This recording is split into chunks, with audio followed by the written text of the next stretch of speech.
Sales welcome you all to another exciting episode of Real People, Real Stories. Today we have distinguished guest with us who is a big entrepreneur, Mr. Udesh Chaskar.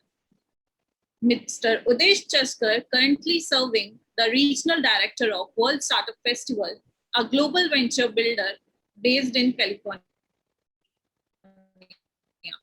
He is the Associate Director of GA Skylight Berhad, a corporate advisory and consultancy in Malaysia. Udesh Chaskar is fondly known as a business maverick. Success Tales welcome you, sir, and thank you so much for accepting our invitation. Thank you. Thank you so much, Ashima and team behind Success Tales. It's a pleasure to definitely be invited and be on your session. Thank you so much, sir. So, sir, as our viewers would like to know that what is WSF and what is GASB, World Startup Festival, and GA Skylight Berhad. Okay, so WSF is in short of the World Startup Festival. It's a global venture builder that has been initiated to, in fact, assist. I won't use the word help. I will use the word assist entrepreneurs to reach their goal there where they would want to be. As a global venture builder, what we mainly saw was the lack, I would say, the lack of actually support in terms of startups growing, in terms of not only funding, but also educational and awareness, and also business networking on ground. You know, it's very sad. Sometimes you have a lot of entrepreneurs come up with very good ideas. You know, they don't need much of support in terms of funding, the very first few steps. What they really need is the validation from the market. So there's a mix and match over here. Many of times people say that this mix of a match that when people come to the market, they are not being validated because there is no business funding. But if I would like to correct that phrase, it's not about business funding. It's about the support from the market that where doesn't come in to assist them to be recognized first before the funding comes in. So WSF helps that in terms of working with government, private corporates as well, and also the local communities on the ground to assist them. Yeah.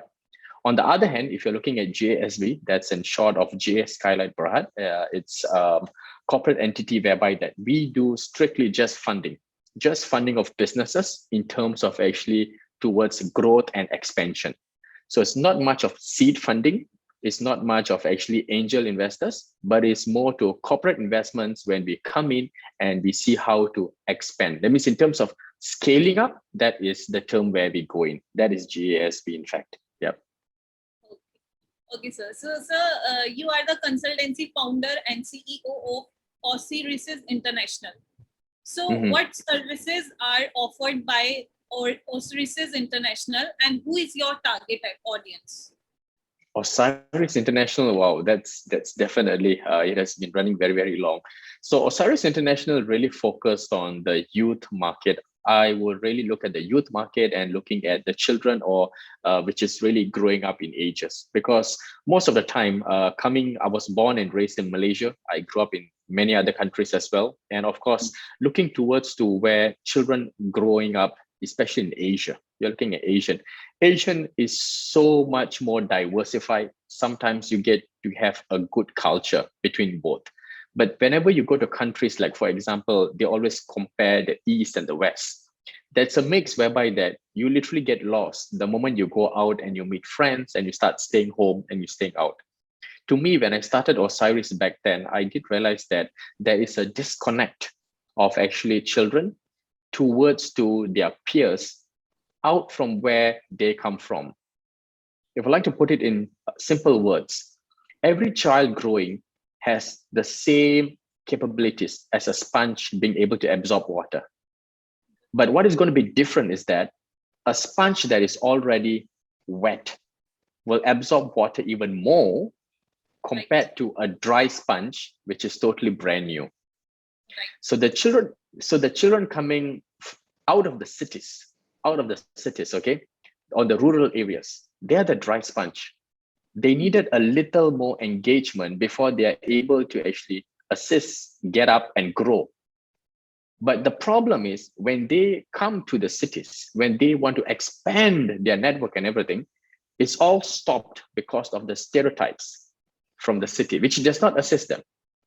So Osiris gave a very good platform as a pathway for these children who are literally not being able to have enough of resources to go out, experience, learn, grow, at the same time, pour back all this information and knowledge to their communities where they came from. So it's like a chain cycle. So that's how literally Osiris was founded. Because as I've been speaking from US, World Bank, United Nations, White House, right up to senates in other countries as well, I totally realized that children are always the main movers and shakers of a nation and the economy as well. But what happens is that when they're not given a proper platform or pathway to grow, that's when we see a lot of social diseasement among the communities. Yep. So, sir, you are providing resources to them, like to Yep. So when I say resources can be anything. That means it can be even as you are getting volunteers to come in to assist, you bring them up. So it's a whole 360 degrees area whereby the child is exposed. I will use the word exposed to a lot of other business developments. That means you are looking at, because sometimes you see like in WSF, if I come to WSF again, so how these three assist anyone out there? Whenever a student is going for an internship, I always believe that whenever you're doing a practicum or internship, it's only important that you know where you're heading on to. Back then, if you look like 15 to 20 years ago, many of times you see people go into a company and they will work for the company at least for 20, 30 years. But that's not the case after 2010. In fact, from 2005 till 2010, you would have realized that everyone is jumping companies, jobs, or whatever you call it, every 3 to 5 years. They don't have the ownership in the company anymore. So then the next question is why? The big question mark comes in. But when you look at that, sometimes whenever we talk to consultants, consultants comes in. Consultants, what they tend to do is they divide Gen X, Gen Y, Gen Z, the baby boomers. They still don't accept the problem, but they keep on dividing the problem. To me, when I overlook everything, I say that it's not a problem with the generation. It's not at all the problem. The problem is because the system created the generation. Right. So as an act of action, that is a reaction. What do you expect? So to me, whenever I go back to the simple basics, an internship or practicum, actually what it does, it prepares a student where they're supposed to go into the next 20 to 30 years. Right. So whenever he goes to the internship, there should be a very conducive eye-opener training for the intern or the practicum person, the student, to see what is the job going to take him the next 20, 30 years. Not at all as a free labor going into that company or the organization and doing work and not seeing where he goes. So this is the biggest misconception that today, because there is no passing down of baton in a very proper way, people that goes for an internship or a practicum does not realize and see where they're supposed to go to. That's a sad part. So in terms of our resources, this is what we do. We put everything on a clear platter. So students will be able to see this is what I've chose for and what I'm going to do for the other times to come. Okay, sir. Very great, sir. Great initiative of yours. So, sir, today you are a trailblazer who is an expert at connecting leading corporates and business with the expertise in fundraising. So we would like to request you kindly share some do and don'ts with respect to fundraising for the startups. Great. Okay. Yeah. Nice. Thank you so much. Okay. This is a very burning question that Ashima, yourself, and everyone else there comes to me and said that, how do we get the first funding? The first funding is the biggest question of all. If I would like to, okay, this is not letting out the cat of the bag. Like, there are so many cats out of the bag already. Okay. But what I perhaps would want to, in fact, give a piece of advice to a lot of entrepreneurs out there. When you are going to do your first funding, first and foremost, please feel the market. I always say that. Feel the market is that see into the market. I won't use big words like demand and supply. No, these are huge words. I would say feel the market is that if you're coming up with a product and your product can be as simple as maybe, let's say right now, a pie, a chicken pie, okay? Or maybe we can call it a samosa, let's say, Right. okay? So your product is a samosa. So when you're taking this chicken pie or your samosa, you're said that, okay, right now, I'm going to come with the best method with the cheapest resources to come out with a samosa. So I have a margin of maybe 40% or 50%, and I'm going to be able to push it to the market. First and foremost, my first question is going to be, how many samosas have you made? How many chickens in different variations you have tried to put in your samosa?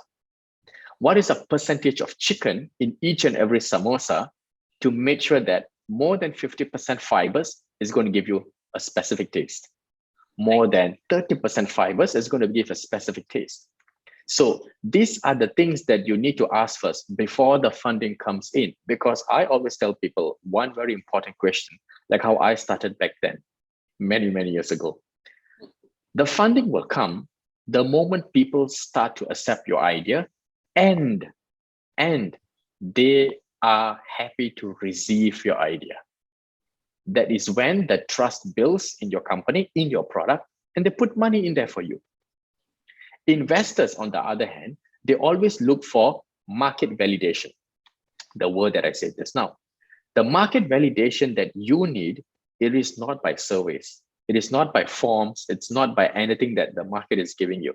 It's actually what the market accepts. Your chicken pie just now, your samosas, and they are willing to even give you maybe 1 or 2 rupees or $1-2 for it.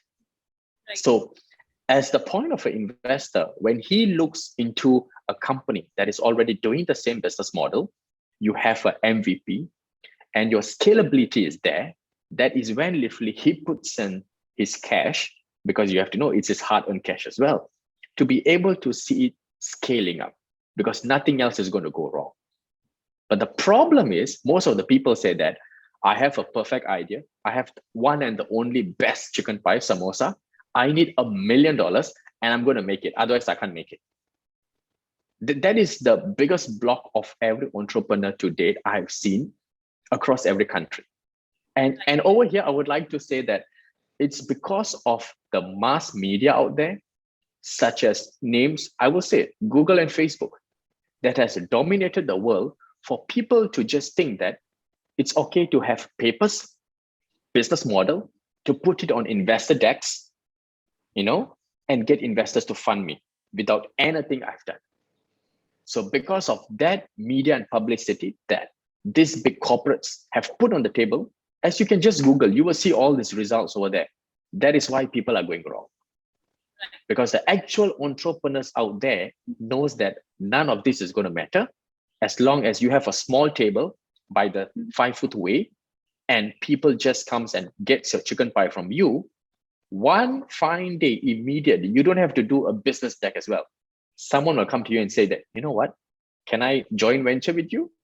I don't know how to make chicken pie and chicken samosas, but maybe if I give you $1,000, you can have a bigger shop.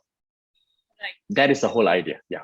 So the misconception is that people have been all glued to their web applications, to your MacBooks and the iPhones, and they have been disconnected what they were supposed to do from the very beginning. Yeah. Right. I hope I answered well. Yes, sir. Definitely, sir. Like you well said that we have to plan a strategy for our startup. Like first we have to plan. We don't just have to put the business model in front of just somebody. So like first we have to prepare the strategy and we have to think that what we have, that unique selling proposition, or what is unique that we carry, that we put in front of investors and who will invest in us. So like by this being an expert in strategy modeling, like you mentioned, so being a expert in strategy modeling, being a successful strategy advisor, what are your views in lifelong learning? Lifelong learnings. Okay. So my view, if I would like to say my view for lifelong learnings, will be pretty much very, very simple. What I always tell every entrepreneur out there is that sometimes we see there are always different groups of entrepreneurs. Some entrepreneurs prefer to give away in terms of education, knowledge, sharing, thoughts, and everything. And some entrepreneurs, there are this group of entrepreneurs, you can't even touch and feel them. They're just not seen out there. They're just like, wow, they're missing all the while. Okay. To me, whenever I tell entrepreneurs, I said, your journey towards to be an entrepreneur, it's actually having an entrepreneurial mindset. It's not your badge. You don't have badge. You don't have name cards. I mean, to me, the Nitesh knows me very well. I hardly carry name cards. Even meeting chief ministers when I was in India the last time, I hardly carry name cards. My name cards are very, very hard to be seen on me. It's because of only one thing. At the end of the day, when you talk to someone, the person wants to know you and just Google your name and he gets to connect to you. Why do you need to give a name card? To me, being an entrepreneur, first and foremost, I would always tell people is be humble, be kind, and most importantly, be able to go down how low you came from, even low where you came from, to be able to give back. Because whatever you have, the knowledge, the success, the money, the fame, the name, one day everything is going to be gone. One day everything is going to be gone. And what's left with you is just you yourself. So to me, I always tell people is that whenever you are getting something as an entrepreneur, you want to learn and grow. Be able to give everything, because only when you empty your bucket, you will be able to get more knowledge, get more experiences, and grow more independently. So don't be afraid to empty your bucket. Yeah. Right, sir. So, sir, you had also co-founded App Shack Asia TV show. So, funding, and in that you are funding technopreneurs, and also All Chat World, a closed-loop digital community app, which went across Asia Pacific and was acquired then. So, please tell us something about App Shack Asia and All Chat World. Wow, Ashima, you are digging everything. That's dangerous. Huh? You're digging from maybe Google as well.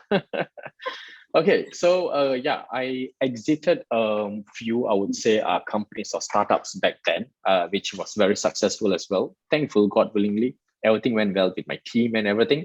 But to be very honest with you, the starting wasn't as glorious as it is always. Okay, these companies you mentioned as Abstract Asia, All Chat, and then Osiris back then and everything.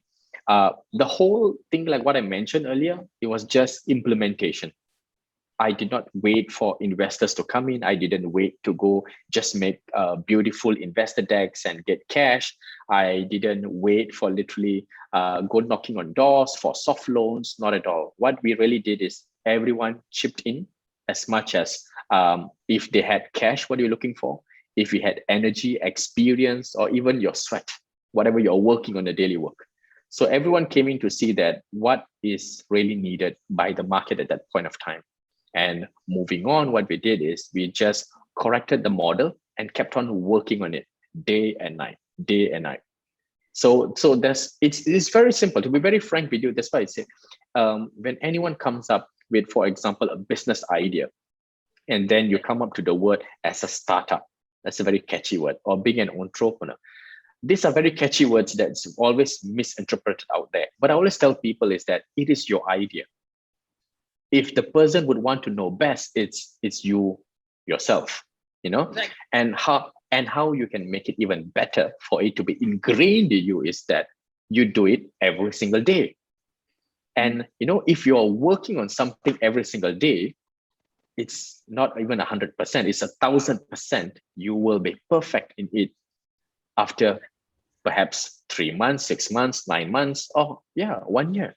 You will be perfect in it. That's just definite, you know. So to me, the thing in that, when you exit these businesses, the whole idea is that how are you able then to take on the achievements, the accolades, and pass it on to the next generation for them to look upon it. So answering your question, what was it different that I did? What was it was that super bionic I did was that you just work hard every single day. You know, many of times, I also would like to share this, you know, sometimes spoken in, of course, sessions and conferences and colleges and universities, business schools, and they said that we want to be an entrepreneur. And when I ask them, why do you want to be an entrepreneur? Their first answer is that financial freedom. And I'll go like, whoa. I said, no, because you see, I don't blame the guy or the student or the entrepreneur. I don't, because that is what the system has planted into us. If today you Google, you just happen to Google, exactly, entrepreneur, financial freedom, you won't even find images. You won't find books that has been written about that. Right. So that is what people who has literally no knowledge, education, no mentors, just download and read. Being an entrepreneur is to have financial freedom, and I have freedom of time, which is literally not. I always tell people, if you want financial freedom and freedom of time, get a 9-to-5 job, save enough, and literally get out at 5 and you have all the time you need. Because when I was an entrepreneur, I'll be honest with you, there wasn't a 9-to-5. It was something like 24/7. There were no weekends. There were no family holidays. There were nothing at all. Don't even talk about financial freedom. So to me, many of times, that's why I said the system has been implemented in such a way so the bigger guys out there who controls are able to just rake in, and all they do is just rake in, and the poor siblings down there, or the saplings, which is just wanting to grow and sprout, are all just carried away with this mass media culture. Yep. Right. Great, sir. Like you said, obviously, when I come out of college, so first my also, like when I haven't started this project, so my also view is like I have to earn money. I have to be financial. There is nothing in my mind that I have to be successful. I have that name and fame. I don't have this thing with me. I just have that I have to come out of the college and have to earn money because I have to be financially stable. Like I have financial freedom and I can do what I want to do. So, True. But when I come into this, then I exactly know how much time you have to give and how you have to grow your startup. So this is definitely great, sir. And sir, as you mentioned that you are the honorary treasurer of Malaysian Associates of Sports Medicine. Like before joining your journey, like some people knows that you are the honorary treasurer of Malaysian Associate of Sports Medicine and also the member of Asian Federation of Sports Medicine. So, like, please tell us that your this phase of journey before coming to entrepreneur, like you mentioned that you serve as a government officer as well. So what is that phase is different from entrepreneur phase, and how you switched from there to like here? Okay, you are digging everything up. Okay, no, actually, when I read about you, so that came into my mind. Like you obviously did that job also, and then you come here. So what idea that come into your mind? Like, what is that catch that you picked up and you started this? Understand. So, so the Malaysian Association of Sports Medicine, I still serve as the honorary treasurer over there, and overlooking Asian Federation of Sports Medicine, and also tied up to the International Federation of Sports Medicine. That is something what I studied. So, according to my certificates, which school I went to and what I studied, I did my master's in sports medicine. So I'm a qualified, sports scientist. But to date, I've been in business. Among the jobs I've done, of course, I was a government officer in Malaysia, serving, and also I've gone even up to the Commonwealth Games in New Delhi as well. And to date, literally what has been happening is that I have been totally in business. So if I would like to explain what is all this, like what I told earlier, being an entrepreneur is just having an entrepreneurial mindset. It's not a destination. It's not a job. It's just you having an entrepreneurial mindset. If I would want to just mention some other crazy things, when I just finished my college, in fact, before I did my degree, I did, there was actually, they call it like a preschool college before you go for your degree, I was a TV host. So I was a TV host also back then. Yeah. Before I left Malaysia. So this was all in Malaysia. Before I left Malaysia then, and then I went to Australia and I did my first master's, and then after that a degree, and then my second master's in India, and yeah, then the whole thing around.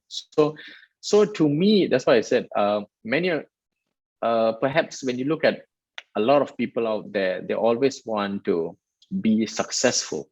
They keep on chasing their dreams, but they do not see that being able to complete what their journey is more important than being successful, because they have been chasing the success all the while. There's a lot of definitions to success. I would say this is a lot of definitions of success. It depends how you're looking at it. To me, if you're looking at the word being successful, I would say is that how many people have you trained behind you, okay, to be maybe as successful as you are. That is how I measure, and I always say this: if charity begins at home, success begins literally at the bottom of home. So you have to be able to do everything at that spot where you came from and be able to give back to your family before you move on to a next level. Yeah. So that's what literally I always tell people. It doesn't matter what job you're doing. It doesn't matter what's your designation. It doesn't matter where you are. Everyone could be an entrepreneur and of course be successful as well. Yeah. So you are the Associate Advisor of Asian Youth Intellectual Building and Entrepreneurship, United Nations Corps, Peace Building and Humanitarian Sector. You have held many positions from C-level executive to managing director across several companies. So, please share your success mantra with our startup enthusiasts, like how they start and what is your success mantra that you followed in your journey and you are here. So please tell our viewers that what success mantra and what advice you give to our startup enthusiast viewers. Wow, success mantra. But perhaps the only success mantra, I would say the only, okay. It's discipline. It's discipline. Yeah. So to me, that's why I always tell people, even being an entrepreneur out there, I said, it's tough when you look at this word being disciplined. It's very tough. Being able to wake up in the morning, make your bed, perhaps get a hot meal ready and hitting the road. It's going to be tough for every college kid coming out. I'll be honest with you. Okay. And that is why, like I told you just now, when I asked a college kid in the business school back then, why you want to be an entrepreneur? He said financial freedom, because he doesn't want to wear a coat and tie every day and head on and get stuck in traffic. Okay. But the discipline here is the one that will really grind you. It's the grit. So I always tell people, I said, if you have discipline at that point of time, and it will definitely be able to take you towards the furthest journey ever you wanted to see in your life. Because there is another, this is not a story, this is the actual truth, these are facts, okay? There is another fact, okay? If you have a look at all the successful entrepreneurs that, thanks to Google, have listed out, okay? All the entrepreneurs, okay? They were never born with success. They never came from success. Right. It's because that they had so much of difficulties, so much of problems, so much of issues you had back then, or literally so much of some tough times they had. Today, they are successful. It's because that every morning they had to push themselves up. Before every kid could go to school, they had to go and do something to get, maybe to eat something before they head on to school. And then once in school, every children had maybe 10 hours to play and do the work. They had only 5 hours, because another 5 hours, they had to head back home, help the parents to work on something. So every single day, they had literally the amount of sharp time being watched day in, day out, in sessions and slots. And this is what actually that made them to be disciplined. So to me, you want to say the success mantra, not only for me, I guess for everyone out there. And I really know that many would literally be agreeing with me 1,000% is discipline. If you have the discipline, you can definitely be at least more successful anywhere on earth. Right, sir. Very great. Said that we have to carry discipline with us, then we can go, like, we can achieve anything in life. So thank you so much, sir, for being with us. And thank you Thank so you. much for giving such a tips to our viewers. And it's amazing interacting with you. And it's our pleasure to having you with us today. And thank you so much, sir. Thank you so much for joining our platform. Thank you. Thank you so much, Ashima. Thank you so much, Ashima, to your team, Nitesh, and also Success Tales. Really happy to be with you all. Let's constantly, continue this communication. And in case you need anything in future, I'll be definitely great of help. Okay. Sure, sir.